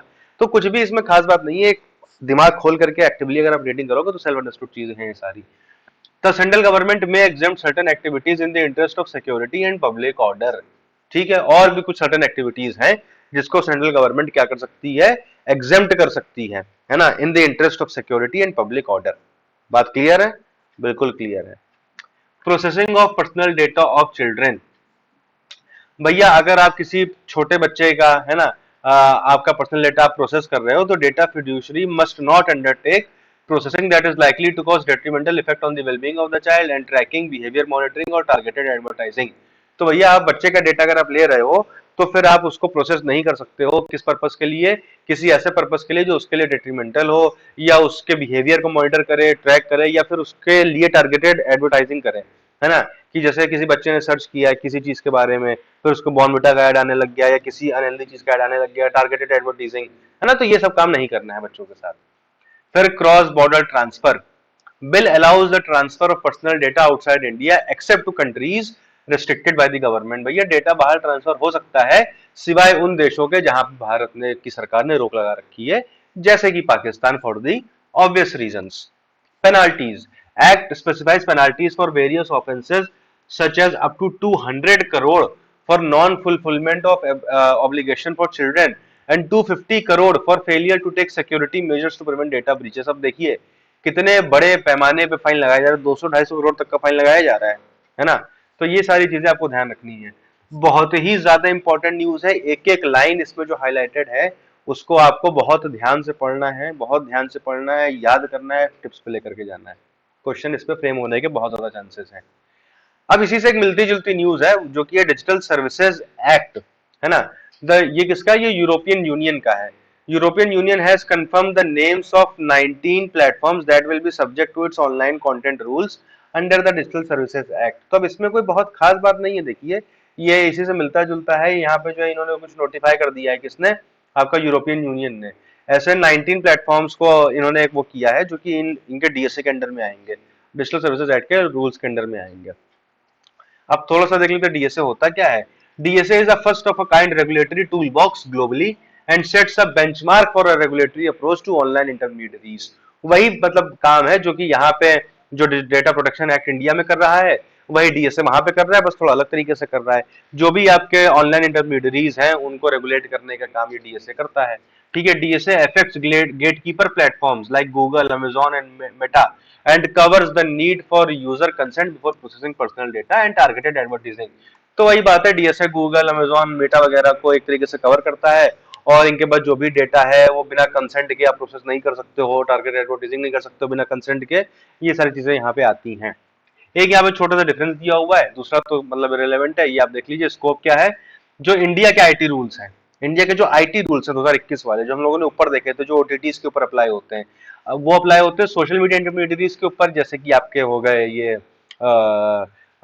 वो इंस्टाग्राम, फेसबुक वगैरह। फिर डिजिटल न्यूज पब्लिशर, जैसे कि आपके जो यूट्यूब पे न्यूज पब्लिश करते हैं या किसी डिजिटल प्लेटफॉर्म पे न्यूज पब्लिश करते हैं, एप्स वगैरह पे, उनके ऊपर अप्लाई होते हैं, और ओटीटी प्लेटफॉर्म्स के ऊपर अप्लाई होते हैं इररिस्पेक्टिव ऑफ देयर कंट्री। ठीक है, अगर ये सारे प्लेटफॉर्म इंडिया में ऑपरेट कर रहे हैं, ये बात बहुत इंपॉर्टेंट है, ये अगर सारे प्लेटफॉर्म इंडिया में ऑपरेट कर रहे हैं, कोई भी सोशल मीडिया है, कोई भी डिजिटल न्यूज पब्लिशर है, कोई भी ओटीटी है, वो अगर इंडिया में ऑपरेट कर रहा है, भले वो बिलोंग किसी भी कंट्री को करता हो, उसके ऊपर आईटी रूल्स अप्लाई होंगे। डीएसए क्या कहता है, DSA applies to a wider range of online platform including social media, online marketplaces and cloud computing services operating in EU irrespective of their country. तो वहां पे भी ये इररिस्पेक्टिव ऑफ देयर कंट्री अगर EU में operate कर रहे हैं तो अप्लाई होगा, बट यहाँ पे थोड़ा सा इनका स्पेक्ट्रम वाइड है ना। ये कहीं ना कहीं क्लाउड कंप्यूटिंग वगैरह को, ऑनलाइन मार्केट प्लेसेस को भी इसमें इंक्लूड कर रहे हैं, वही बात यहाँ पे लिखी हुई है। तो ये पूरा न्यूज आपकी यहाँ पे कवर होती है, बहुत ही ज्यादा इंपॉर्टेंट है, इसको बहुत ध्यान से आपको पढ़ना है। मैं बार बार इंफेसाइज कर रहा हूँ, बार बार इंफेसाइज कर रहा हूँ, इसको आपको बिल्कुल भी लाइटली नहीं लेना है। आगे बढ़ते हैं क्रिमिनल लॉ रिफॉर्म एक्ट्स के साथ। जो आपका पहला एक्ट है वो है भारतीय न्याय संहिता, जिसने रिप्लेस किया है किसको, आईपीसी 1860 को। ठीक है, आईपीसी 1860 को इसने रिप्लेस किया है। अब ये बट ऑब्वियसली बात है, आईपीसी के बारे में आप सब लोग अवेयर हैं। ठीक है, थोड़ा सा बैकग्राउंड दिया हुआ है यहाँ पे तीनों ही एक्ट्स का जो कि रिप्लेस किए गए हैं, और थोड़ा सा उनके कई प्रोविजंस दिए हुए हैं, तो उनको एक एक करके हम लोग देख लेते हैं। सबसे पहले आईपीसी का बैकग्राउंड क्या है। Draft of Indian penal code under Thomas Babington Macaulay, यानी कि टीबी मैककॉले जिसको हम बोलते हैं। ठीक है, इसने ड्राफ्ट किया था पहली बार आईपीसी का ड्राफ्ट, और फिर 1857 के रिबेलियन के बाद आईपीसी को फाइनली 1860 में एनेक्ट कर दिया गया था। ठीक है, ये इसका बैकग्राउंड है। अब इसके की प्रोविजंस क्या है, इसके मतलब किसके, भारतीय न्याय संहिता के। ठीक है, पहला क्या है, for the first time community service as one of the punishment for petty offences. अगर आपने कोई छोटे मोटे क्राइम किए हैं तो आपको जेल या फाइन की जगह कम्युनिटी सर्विस एक तरीके से इसमें डाल दिया गया है। जैसे कि मान लीजिए आपने किसी को किसी के आपने 20 रुपए चुरा लिया, या आपने किसी को 2 थप्पड़ मार दिए, मतलब पता नहीं पेटी ऑफेंस में आएगा कि नहीं आएगा, बट फॉर एग्जाम्पल, तो फिर आपको पनिशमेंट में क्या दे दिया जाएगा कि आपको अब 10 दिन जो है किसी गुरुद्वारे में लंगर खिलाना है लोगों को, वहां पे आपको मेहनत करनी है, या आपको 10 दिन रोड पे झाड़ू लगाना है आपको। तो मतलब इस तरीके की कम्युनिटी सर्विस है, आपको 10 दिन लोगों को फ्री में खाना खिलाना है। इस तरीके की चीजें जो है कहीं ना कहीं ऐड कर दी गई कम्युनिटी सर्विस के नाम से, जो कि पेटी ऑफेंसेस के लिए दी जाएंगी। दूसरा क्या है, increase threshold for gang rape victim to be classified as a major from 16 to 18 years of age. Also criminalizes sexual intercourse with a women by deceitful means or making false promises। तो यहाँ पे बहुत ही एक minute बात लिखी हुई है, कि जो मेजोरिटी एज थी, मेजर एज जो थी गैंग रेप विक्टिम की, वो 16 साल पहले थी, उसको बढ़ा करके 18 साल कर दिया गया है। यानी कि कहने का मतलब क्या है कि अगर किसी भी इंसान के साथ, किसी भी लड़की के साथ, इंसान के साथ नहीं, किसी भी लड़की के साथ अगर गैंग रेप होता है और अगर वो 16 साल के ऊपर है, तो उसको मेजर क्लासिफाई करके मतलब एक केस चलाया जाता था। अब इससे फर्क क्या पड़ेगा? इससे फर्क ये पड़ेगा कि पॉक्सो पॉक्सो एक्ट एक होता है ना, prevention of children from sexual offences. ठीक है, तो इसमें क्या होता है कि जो बच्चों के साथ जो सेक्सुअल ऑफेंसेस होते हैं उसमें ज्यादा स्ट्रिंजेंट प्रोविजंस हैं, ज्यादा कड़े, ज्यादा कड़ी एक तरीके से आपकी पनिशमेंट दी जाती है या कार्रवाई की जाती है as compare to the adult adult women, है ना, क्राइम अगेंस्ट अडल्ट विमेन या अडल्ट गर्ल्स। तो यहाँ पे जो 16 साल एज थी पहले, कि मतलब अगर 16 साल या उसके ऊपर की किसी लड़की के साथ गैंग रेप होगा तो उसको मेजर मान के, मतलब अडल्ट मान करके केस चलाएंगे, बट उसको बढ़ा करके 18 साल कर दिया गया। यानी कि अब अगर किसी भी लड़की के साथ गैंग रेप होता है, वो 16-17 साल की है, तो उसको माइनर ही माना जाएगा जब तक वो 18 साल की नहीं हो जाती है। ठीक है, इसके अलावा एक चीज और बोली गई है कि किसी भी विमेन के साथ अगर आप कुछ डिसीटफुल तरीके से उसको धोखा दे करके या फॉल्स प्रोमिसेस करके, झूठे वादे करके, शादी का वादा या किसी और चीज का वादा करके आप सेक्सुअल इंटरकोर्स में इंडल्ज होते हो, तो उसको भी कहीं ना कहीं क्रिमिनलाइज कर दिया गया है। ठीक है, इसके लिए अलग से सजा दी जाएगी। It removes the offense of sedition and instead penalizes the following। एक सेडिशन यानी कि राजद्रोह का एक तरीके से जो है कहीं ना कहीं प्रोविजन था, राजद्रोह, देशद्रोह तो नहीं कहा जाता था, इसको राजद्रोह कहा जाता था। तो ये प्रोविजन था, इसको एक तरीके से जो है इन्होंने हटा दिया है। इसकी जगह और किन चीजों को पेनलाइज कर दिया गया है? अगर आप एक्साइट कर रहे हो या अटेम्प्ट कर रहे हो, एक्साइटिंग और attempting to excite secession, armed rebellion और सबवर्सिव एक्टिविटीज, अगर आप कोई ऐसा काम कर रहे हो जिससे किसी के मन में, जैसे कि आपको पता है कि भाई जम्मू कश्मीर के एक पर्टिकुलर सेक्शन ऑफ लोगों के बीच में, है ना, जम्मू कश्मीर में एक पर्टिकुलर सेक्शन ऑफ लोगों के बीच में एक तरीके से अलगाव की भावनाएं हैं। ठीक है, अलगाव की भावनाएं हैं कि हमें भाई इंडिया से अलग जाना है। और ऐसे से जम्मू कश्मीर में नहीं है, ऐसे जो आपके नक्सली एरिया है ना, या नॉर्थ ईस्ट में बहुत सारे ऐसे ग्रुप्स हैं जो कि कहीं ना कहीं इंडिया से खुद को अलग देखते हैं। तो अगर आप ऐसे किसी मतलब ऑर्गेनाइजेशन की अगर आप कभी बातें सुने या कभी उनकी जो पब्लिक रैलीज होती हैं वो देखें या उनके पैम्फलेट्स देखें, तो भड़काऊ भाषण हमेशा कि इंडिया ने हमारे लिए किया ही क्या है, इंडिया से हमको अलग जाना है, ये करना है, वो करना है। तो ये सारी चीजें जो है अगर कोई भी करता है तो उसको सेडिशन माना जाएगा, उसको एक तरीके से पनिशमेंट दी जाएगी। या आप आर्म्ड रिबेलियन कर देते हो, है ना, हाथों में शस्त्र लेकर के देश के खिलाफ विद्रोह कर देते हो, जो कि नक्सली करते हैं, है ना, जो कि नक्सली करते हैं, तो वो भी आपको अलाउड नहीं है। या फिर आप किसी सबवर्सिव एक्टिविटी यानी कि विध्वंसकारी एक्टिविटीज में इंडल्ज होते हो, तो उसको भी क्रिमिनलाइज कर दिया गया है। ठीक है, उसको भी क्रिमिनलाइज कर दिया गया है। Encouraging feelings of separatist activities, अगर कोई सेपरेटिस्ट एक्टिविटीज में आप इंडल्ज हो, वही सेसेशन कि भाई जम्मू कश्मीर को अलग करो, या सेपरेटिस्ट, भाई मतलब एक ही बात होगी, इसमें कोई बहुत ज्यादा इसमें डिफरेंस नहीं आएगा, डिग्री का या फिर एक तरीके से इंटेंसिटी का डिफरेंस आ जाता है। तो अगर आप किसी सेपरेटिस्ट फीलिंग को कहीं ना कहीं एनकरेज कर रहे हो, तो वो तब भी आप जो है आपके खिलाफ केस हो सकता है। एंडेजरिंग द सोवरेनिटी और unity and integrity of India, but obvious. ठीक है, तो ये सारी चीजें क्रिमिनलाइज कर दी गई हैं। इसके अलावा इट डिफाइंस ऑर्गेनाइज्ड क्राइम, इन्होंने ऑर्गेनाइज्ड क्राइम को डिफाइन कर दिया है। पहले हमारे यहाँ पे ऑर्गेनाइज्ड क्राइम डिफाइन नहीं था, अब ऑर्गेनाइज्ड क्राइम डिफाइन हो गया है as any continuing unlawful activity including kidnapping, extortion, contract killing, land grabbing, cyber crime etcetera. यानी कि आप कोई भी क्राइम कॉन्टिन्यूटी के साथ अगर करते रहते हो तो उसको हम एक तरीके से ऑर्गेनाइज्ड क्राइम की कैटेगरी में मान लेंगे। ठीक है, मर्डर और grievous hurt by a group, अभी तक क्या था, मॉब लिंचिंग जो होती थी कि यानी कि पूरी पब्लिक ने मिलकर किसी एक इंसान को लिंच कर दिया, उसको मार दिया, है ना, पीट पीट के मार डाला, उसके लिए कोई अलग से सजा नहीं थी हमारे आईपीसी में। बट अब बीएनएस में क्या कहा गया है? मर्डर और grievous hurt by a group. जरूरी नहीं है कि मॉब लिंचिंग ही हो जाए, मॉब लिंचिंग में किसी की डेथ हो जाए जरूरी नहीं है, मॉब लिंचिंग से किसी को हर्ट कर दिया जाए इतना ज्यादा कि उसका हाथ पैर टूट जाए, सर फूट जाए, तो ये सब चीजें भी आपकी इसमें कवर हो रही हैं। On the grounds of race, caste और community, sex, place of birth, language और personal belief, each member of such group shall be punishable with. आप इनमें से किसी भी ग्राउंड के तहत किसी भी इंडिविजुअल को मारते पीटते हो पूरे ग्रुप के साथ मिलकर के, पूरे मॉब के साथ मिलकर के, तो मॉब के हर एक मेंबर को डेथ या फिर लाइफ लाइफ इम्प्रिजनमेंट मिलेगा और फाइन मिलेगा इन केस ऑफ मर्डर। अगर मर्डर हो जा रहा है किसी का तो ये पनिशमेंट होगी, या फिर अगर ग्रीवियस हर्ट हो रहा है तो 7 साल तक की सजा और फाइन, ये आपको सजा दी जाएगी। तो ये कहीं ना कहीं आपका बीएनएस था, बट इतना सफिशिएंट नहीं है। आपको गूगल पे सर्च करके बीएनएस के और इंपॉर्टेंट सेक्शंस, जैसे कि पहले मर्डर के लिए जो सेक्शन था, अब मर्डर के लिए कौन सा सेक्शन है बीएनएस में, है ना। जैसे पहले 302 था, अब कुछ और होगा। पहले रेप के लिए 376 था, अब कोई और होगा बीएनएस में सेक्शन। तो जो कुछ मेजर क्राइम्स हैं उनके सेक्शंस आपको नए वाले पुराने वाले याद करके जाने हैं। हो सकता है यूपीएससी आपसे मैच द फॉलोइंग टाइप में, या सामने सामने only one option is correct, या फिर ओनली टू ऑप्शन, या all the four options are correct, इस तरीके से क्वेश्चन पूछ सकता है। तो आपको आईपीसी खास तौर से, भले ही आप एविडेंस एक्ट और सीआरपीसी के तहत मत देखिए उसको, बट आपको आईपीसी का तो देखना ही है, ठीक है। तो अगला क्या है, भारतीय नागरिक सुरक्षा संहिता।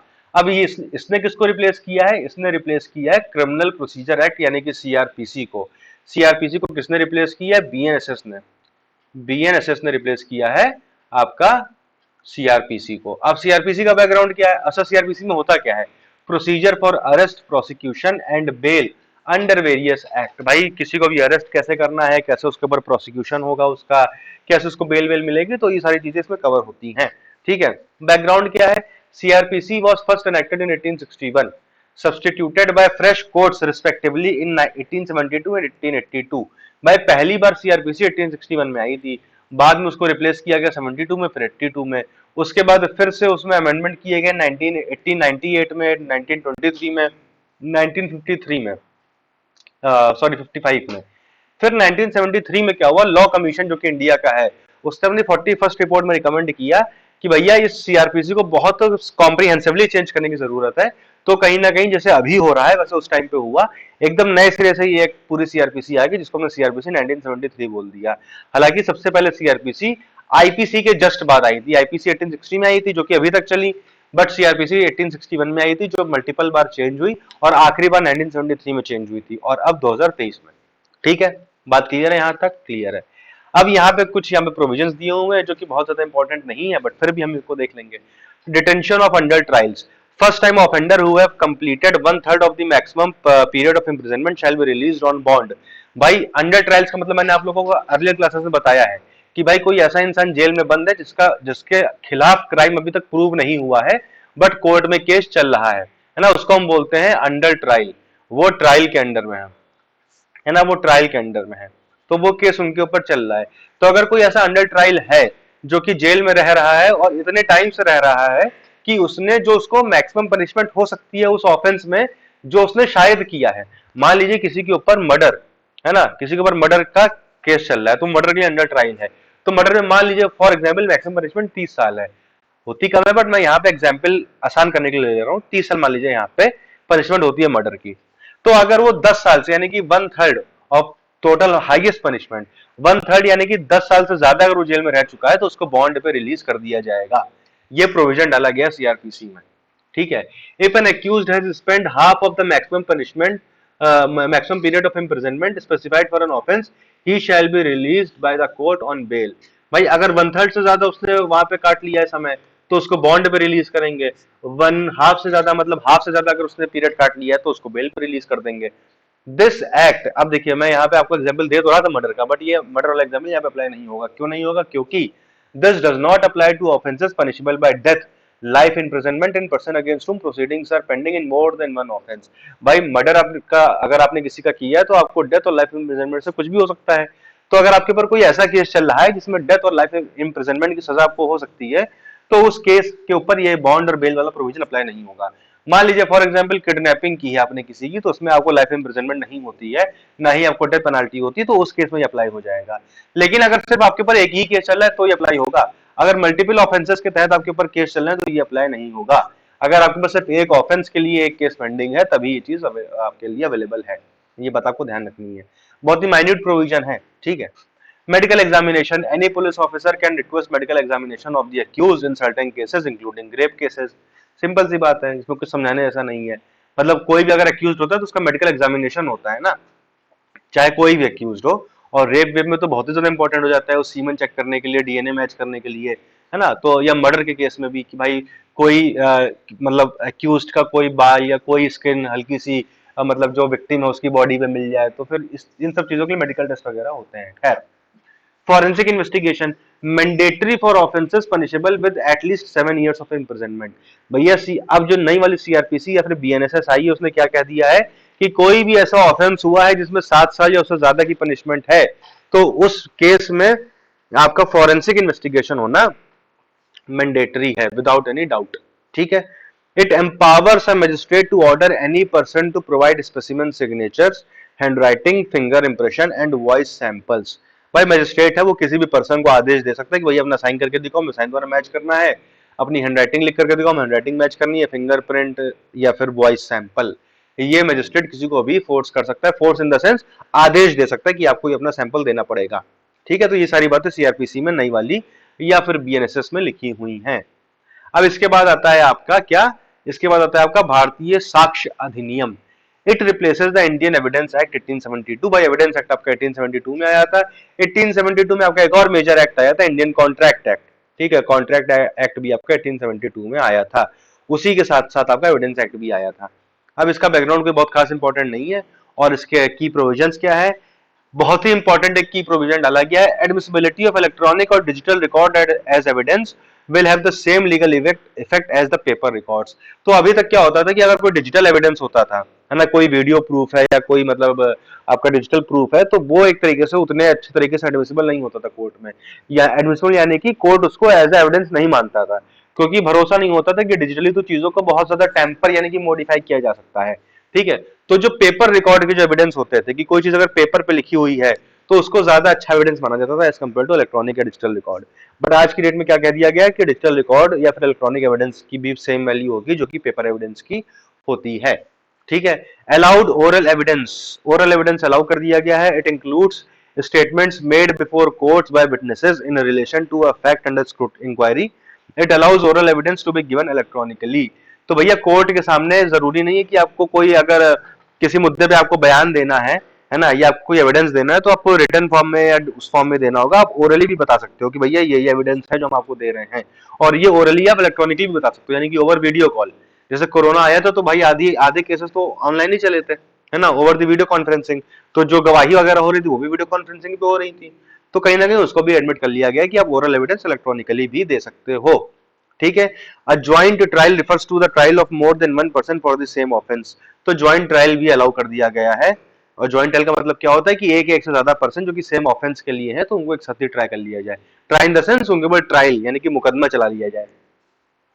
The act adds that a trial of multiple persons where an accused has absconded or has not responded to the arrest warrant will be treated as a joint trial। तो ये सिंपल सी बात है कि भैया अगर हम मल्टीपल लोगों के खिलाफ ट्रायल चल रहा है और उसमें से एक एक्यूज्ड क्या है, एक्यूज्ड भाग गया है या फिर वो अरेस्ट वारंट के तहत गिरफ्तार नहीं हुआ है, तो उसको भी हम एज अ जॉइंट ट्रायल में चला सकते हैं। मतलब कुछ खास बात नहीं है।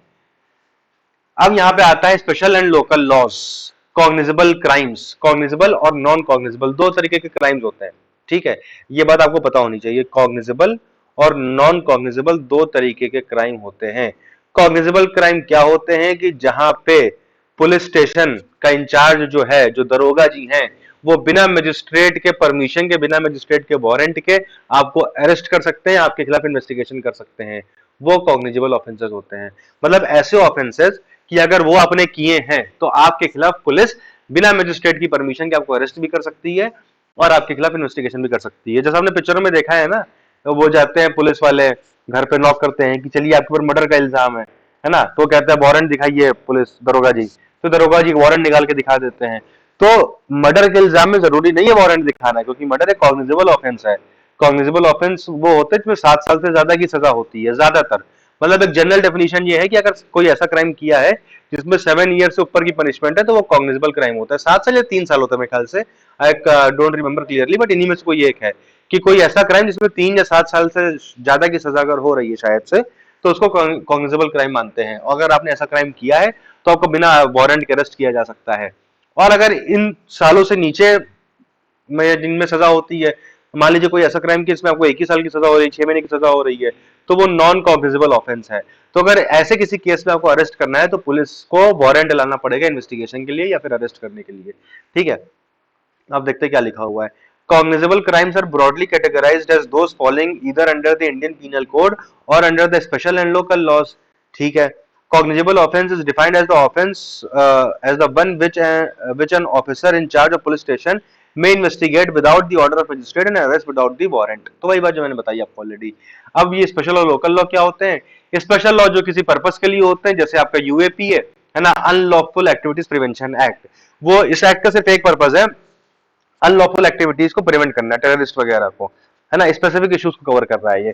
फिर लोकल लॉस क्या होते हैं? जो किसी पर्टिकुलर स्टेट में ही अप्लाई होते हैं, जैसे कि मकोका, है ना, आपने पिक्चरों में नाम सुना होगा मकोका का, Maharashtra control of organised crime act 1999। भाई वहां पे गैंग वॉर का बहुत एक लंबा दौर चला है ना, अंडरवर्ल्ड और अलग अलग तरीके के गैंग्स होते थे, तो वहां पे ये मकोका लाया गया था कि भाई इनके खिलाफ अलग तरीके से ऑर्गेनाइज क्राइम को कर्ब किया जाए।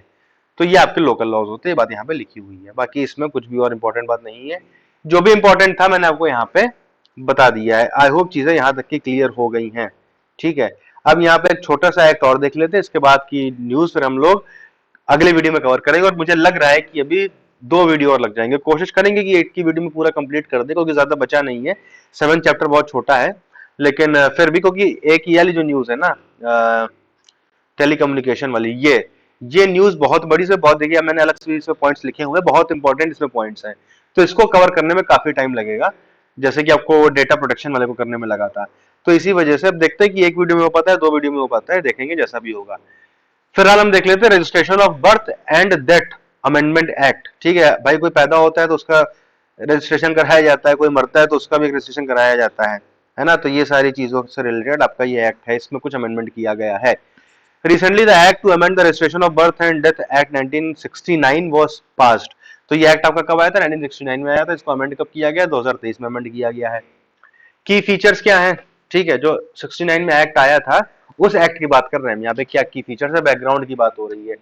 Provides for the appointment of registrar general of India by the central government. एक रजिस्ट्रार जनरल होगा पूरे इंडिया का जिसको सेंट्रल गवर्नमेंट अपॉइंट करेगी।